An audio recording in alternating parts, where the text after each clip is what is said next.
Bollywood king Shahrukh Khan. Shahrukh Khan একজন billionaire. বিভিন্ন আন্তর্জাতিক রিপোর্ট অনুযায়ী তার সম্পদ পৌঁছে গেছে প্রায় $1.4 বিলিয়ন।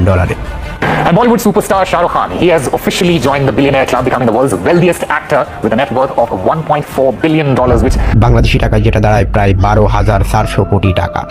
কিন্তু এত টাকা কল্পনা করাটাই তো কঠিন। ভাবুন তো, এই পুরো টাকাটা যদি শুধু ব্যাংকে রাখা হয় আর ব্যাংক যদি মাত্র 7% সুদও দেয়, তাহলে বছরে শাহরুখ খান শুধু সুদ হিসেবেই আয় করবেন 870 কোটি টাকা।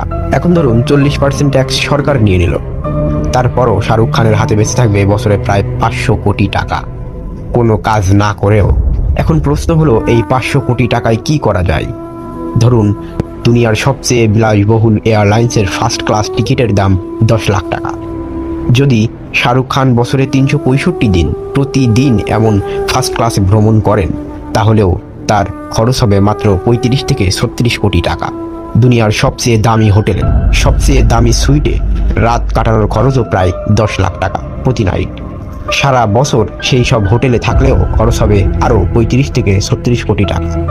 এখন কেউ বলতেই পারেন, আরে ভাই, এ তো শাহরুখ খান, ও এমন হোটেল থাকবে কেন?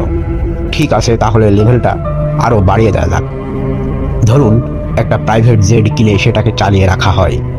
পাইলট, জ্বালানি, রক্ষণাবেক্ষণ সব মিলিয়ে বছরে খরচ দাঁড়ায় প্রায় 200 কোটি টাকা। এবার ধরুন, তিনি বছরে বিশ্বে যে কোনো জায়গায় একটি অতি লাক্সারি প্রপার্টি কিনলেন, যার দাম 100 কোটি টাকা।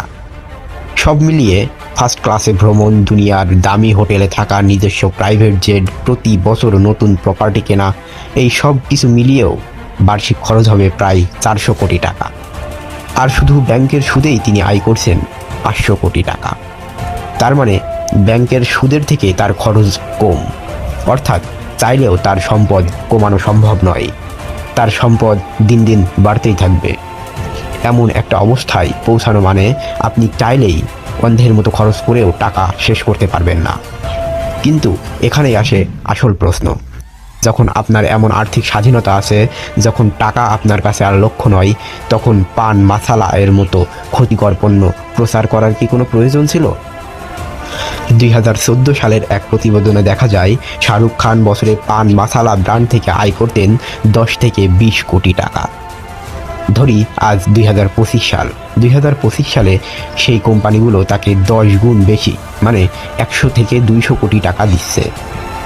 কিন্তু প্রশ্ন হলো, এই অতিরিক্ত 100 থেকে 200 কোটি টাকার সত্যিই কি কোনো প্রয়োজন ছিল? যখন শুধু সুদেই বছরে 500 কোটি টাকা আসে, তখন তার আর কত চাই? দেশের একজন শীর্ষ অভিনেতা